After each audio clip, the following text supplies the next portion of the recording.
back to another episode of the 3 Yards and a Cloud of Dust NFL podcast. I'm your host, Josh, and with me as always, my co-host, Jonathan. It's day 6, it's day 2 of the AFC, and it's the South. Yep, I can't say it any better than that. So moving right along.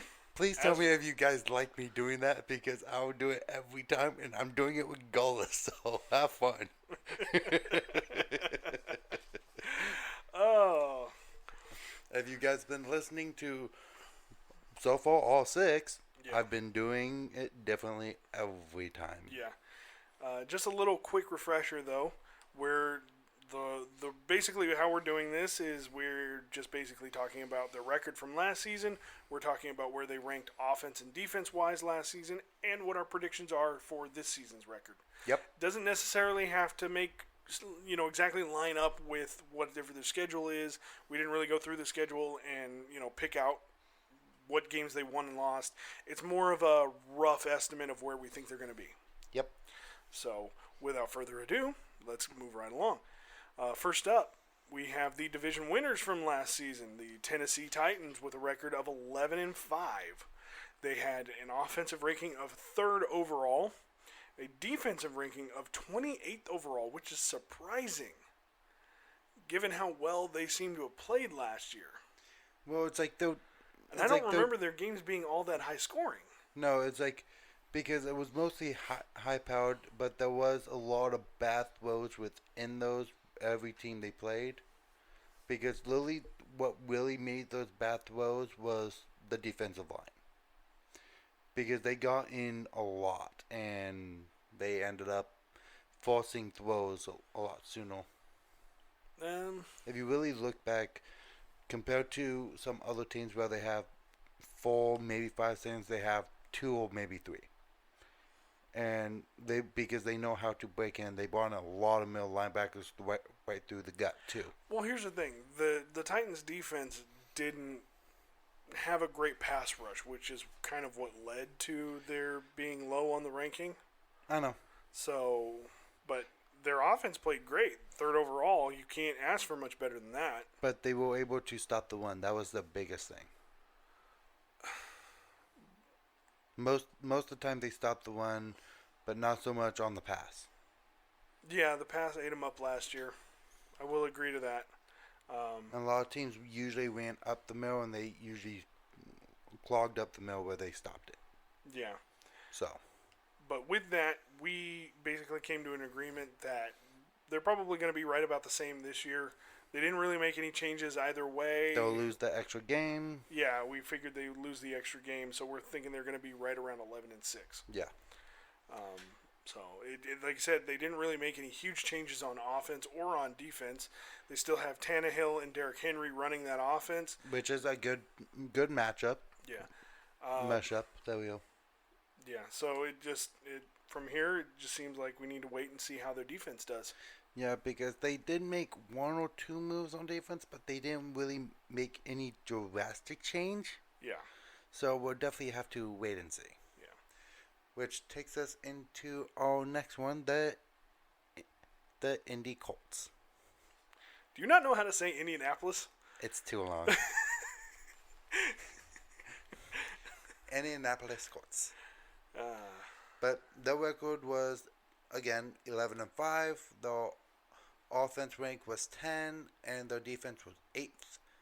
Their defense was great last year. Yeah, their defense was tremendous. It's like, on top of still having an offense within the top 10, yeah, that record does not surprise me. Yeah. Now, and of course, the big surprise was how well Phillip Rivers played last year with that offense. Oh, yeah. It struggled at first, had some ups and downs, but they really did come together late in the season. Yeah, they came together, I want to say around week 4 or 5 is when they really started to get in a good groove. No, it was a little later than that. It was more somewhere around week 7 or 8 that they really started to find some traction. They'd won a few games before that. No, I mean, like, is when they really started touching and starting slowly get into it.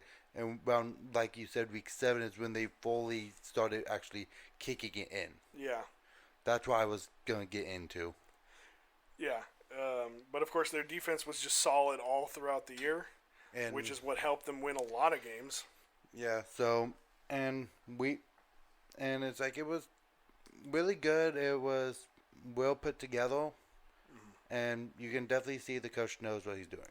Yeah, and while there were rumors floating around of a possible Andrew Luck return, which I know you were hoping for, but I kept telling you it's just not going to happen. Well, I also said it may not happen this season either. Well, you were pretty adamant that he was going to come back. I remember we argued for a good 10 argued minutes. about it, but it's like we also came to kind of the agreement. It's like there's a good chance he won't come back this season, but there's still a chance of him come back within the next year or two. I think he's done. If he comes back, it will probably be as a backup or to help the other young quarterbacks. I think if he does return to the NFL, it will be as a coach. Yeah. It will not be as a player. So there's probably a few years off for his return. And it's like if they want him to play... But the big move that the Colts did make in the offseason was going and getting Carson Wentz from the Eagles. And which goes into our prediction. If Carson Wentz can stay healthy, they'll go 12-5. Yes, absolutely. If he cannot stay healthy, we're both looking around 10-7. I believe we agreed on. Maybe even less, probably 9-8. Yeah. I think we had said if they don't have Wentz, they're probably looking at barely over 500. Yeah, so it's really going to determine how Carson Wentz plays. If he ends up getting injured, how well the backup plays. Yeah, and I think Carson Wentz has been reunited with his former offensive coordinator. So I do think we're going to see a rebounding in his ability. Oh yeah. Obviously, if Phillip Rivers can do what he did with the talent on this team, and we both agree that Carson Wentz is a better quarterback, I hands down, I believe that he's going to take this team a long way. Oh, definitely. Now, I'm not saying Super Bowl in the first couple of years, but I could definitely see at least them in the Super Bowl within the next 5. If we see them even in the conference finals, that's a huge step in 2 years. Yeah, definitely. Especially still facing Tom Brady. Well, they wouldn't. The only time they would face him would be in the Super Bowl now, but you also have. They got to get past Mahomes and Allen. Yeah, that's what I mean. It's like Mahomes mostly because it's like you can tell that Brady has a lot of respect for Mahomes because he's so much like him. When it comes to the style of, hey, we're gonna win regardless. Yeah. It's a lot like Tom Brady. So basically, Mahomes is now the AFC Tom Brady. Okay. I mean, Mahomes obviously has a lot more talent than Brady ever had. Oh yeah, but like he said in the interview, you can't teach old dogs new tricks. But I don't think I've ever seen Tom Brady go completely horizontal and still complete a pass. Like I don't think I've ever seen that happen. I've seen Tom Brady get broken after going completely horizontal. and yet still hitting the chest too. Yeah. That was surprising. I'm surprised he hit Kelsey right in the chest. And he dropped it. Oh, God. He dropped it in the end zone. That was upsetting. I guarantee you Kelsey was ready to go end himself after that one. Oh, he was. He said, I should have caught that. It was at my chest. It was at the numbers. He probably wanted to just run into the locker room and cry after that because it was such a beautiful pass by Mahomes. And, you come to find out later the fact that he was, injured the whole time and that, he had something that required surgery to fix, but yet he still went out and balled out and just played his heart out. It's just... And still making that throw was ridiculous. God. Oh, my God. Anyone who saw that Super Bowl, saw that play, and I guarantee all of you guys who saw that play will crush when Kelsey dropped that. I think what happened was Kelsey's sitting there staring at him, and he's like completely vertical. It's like, oh, okay, Mahomes is dead. Wait, he's throwing the ball. He's throwing the ball. He's throwing the ball at me. Oh, my God.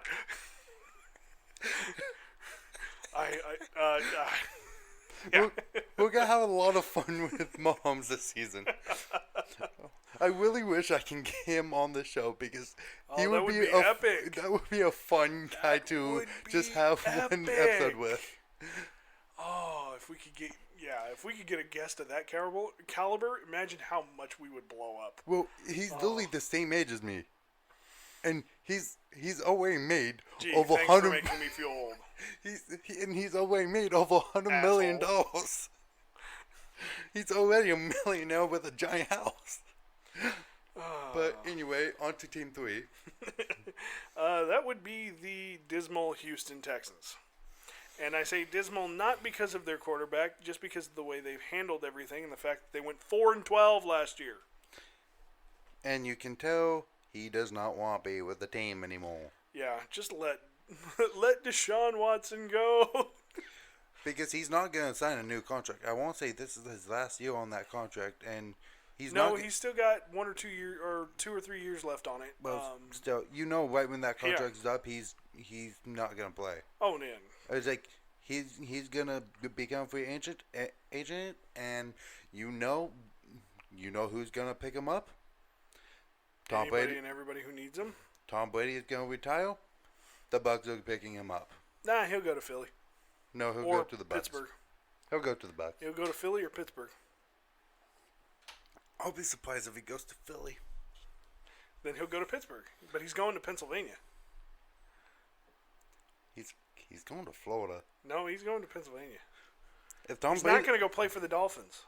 No. And he's not going to play for the Bucs. The Bucs already have their successor. They drafted him to play behind Tom Brady this year. And if he goes down? Okay, they find somebody else. I'm sure Ryan Fitzpatrick will be available to go back to the Bucs. Oh, yeah, no. I highly doubt he'll want to go back to the Bucs. But anyways, the Texans had a record of 4-12 last year. Their offense ranked 13th, which tells you something. Even after the loss of DeAndre Hopkins, Deshaun Watson went out there and played his heart out for this team. And their defense is almost last. Yeah, ranked 30th overall. So, not great. That kind of tells you why they got their record. Yeah. Well, that and there's just so much else going into it. Like, this is the kind of drama where you side with the quarterback because you can see how the front office of Houston has mishandled everything. I mean, that was evident when they decided to trade DeAndre Hopkins in the first place. Yeah. Instead of going out and trying to get more weapons to help Deshaun Watson instead of hinder him. Oh, yeah. So, and once they traded Hopkins, that was kind of the end of the line with Deshaun. It's like, I'm done. Yeah. You guys don't want to help me. I mean, I don't blame him for wanting out, and that's why we both agreed that they're probably not going to win any more games than they did last year. As a matter of fact, we think they're going to lose at least one more and end the season with a 4-13 record. Yeah, and because Deshaun Watson's not going to play for him this year. He's already said that much. Yeah, and so I really wouldn't be surprised if I see a 2-15. Yeah, that definitely could be. Which in earning them the first round draft pick for next year, you definitely know Watson will be gone. Oh yeah, and which takes us. That may be what they're waiting for. Yeah, which takes us into our next one, the Jacksonville Jaguars. I don't know how the offense and defense ranking was because they both should have been lower, but you can't get much lower than what their defensive ranking was. They can get one more spot.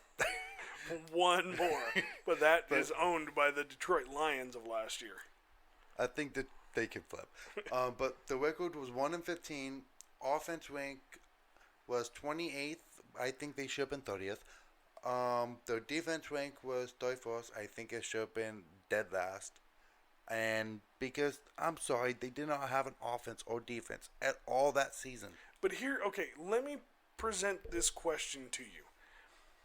At what point do you think, I know they're never going to admit this, but at what point do you think that they actually started tanking for Lawrence? Week 3. Okay. So then, but my question is, if they actually managed to get all of the roster in on this, and they were like, hey, we need a better quarterback, we need you guys to lose. Make it look good, but lose, which they didn't make it look good half the time. No. They were pretty much handing off the ball to the other we know we're getting a new head coach. We know we're going to get the number 1 overall. We want the number 1 overall pick in the draft. So, like, my question is, did we see the real level in which they can play up to? No. So then my question is, like, I know we sat there and put them at a 4-13 record for this season, but, and that's obviously that's mainly on what we saw from them last year, but did we see the true team last year?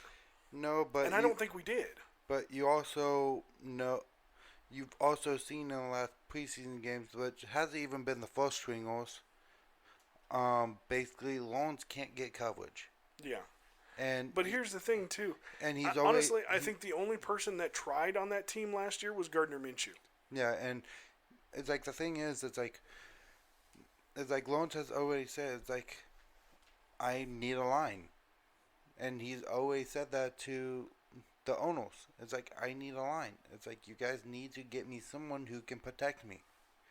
But if you guys want me to do something, I need to get protected, or I'm gonna go down with an injury. But also, too, you have to think that maybe those aren't the first string linemen. No, and the thing is, it's like, if that's not the first string lineman, I know they're not the first string defense. Okay. It's like, But, I mean, that doesn't mean that somebody else's second string defense isn't better than your second string offense.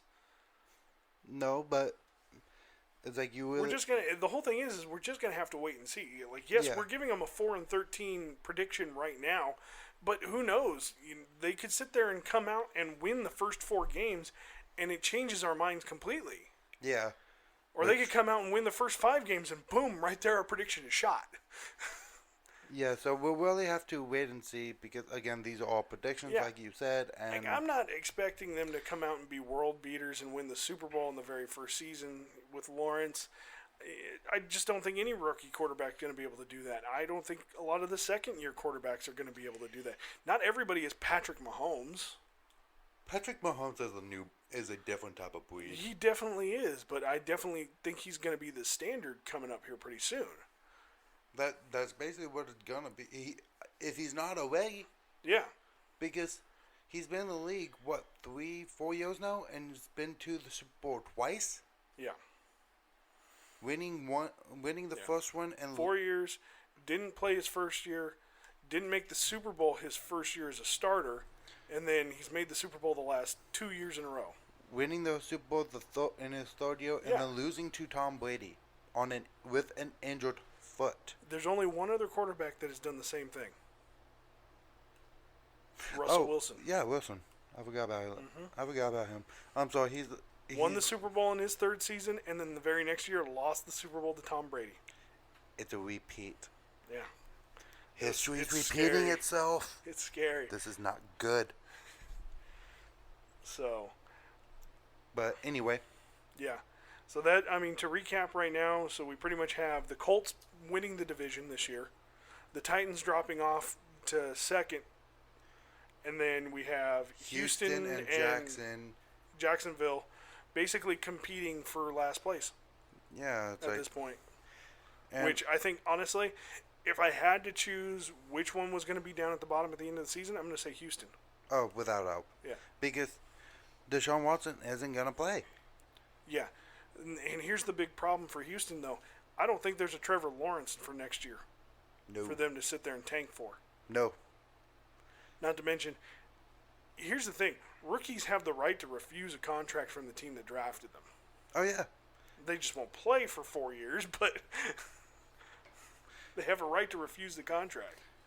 Mm-hmm. So, I mean, and if I'm anybody getting drafted, if I'm a quarterback getting drafted by Houston, I'm saying no. Oh, yeah. I don't care. It's like, I see what you do with him. It's like, what makes you... You literally had one of the best quarterbacks in the league. And you didn't help him at all. No. It's screwed him. It's going to really take down. It's like, hey, you drafted a quarterback. It's like, no. You didn't help him. What makes me think you're going to help me? Yeah. No. And they're going to be out of quarterback. Yeah. They're literally going to be running on third-string quarterbacks. Yeah. I mean... Until they change. The other thing, too, that's going to be interesting with the Jacksonville Jaguars is the whole Urban Meyer experiment. You know, obviously he had great success at the college level, but that doesn't always translate to success at the NFL level. So it's going to be interesting to see. Okay. But so that's our predictions and for the AFC South. Yeah. Anything else you want to add, real quick? No, it's like basically, it's like this. You really only have two teams that's really going to take this division. Yeah, for at least the foreseeable future. Yeah, because you already know until Deshaun is out of Houston, they're not really going to be a challenged for that top at all, and we really have to watch and see how Lawrence develops in the next year or two to see, okay, how is he gonna develop into Jackson? Yeah. So it's really gonna come down to those two teams. Okay, will Houston change and actually start helping, and will Lawrence and Jacksonville know how to work with each other to get help? Yeah. I mean, it doesn't help that Lawrence has already lost probably one of his best weapons in Travis Etienne for the year. Yep. So that's going to hinder him a little bit this year. So that's kind of also playing into the factor that we gave him the 4-13 prediction. It's just, like I said, there's a lot of interesting things in play. I mean, I hope Lawrence does well. You know, I never want to see anybody do bad. I never want to see anybody get hurt. It's not something I look forward to. No one does. It's just a thing that happens. We never want to see anyone go down, especially before the season starts, and we've seen way too much of that already. Yeah.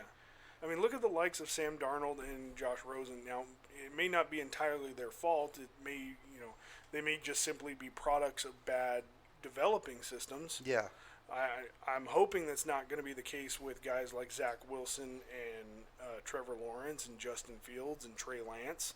I definitely think Trey Lance probably has one of the best development systems down in San Francisco. At that point, all the rookies should just team up and go down to Kansas City for one of those training camps. That could be a good thing. It's like, hey, go learn from Mahomes.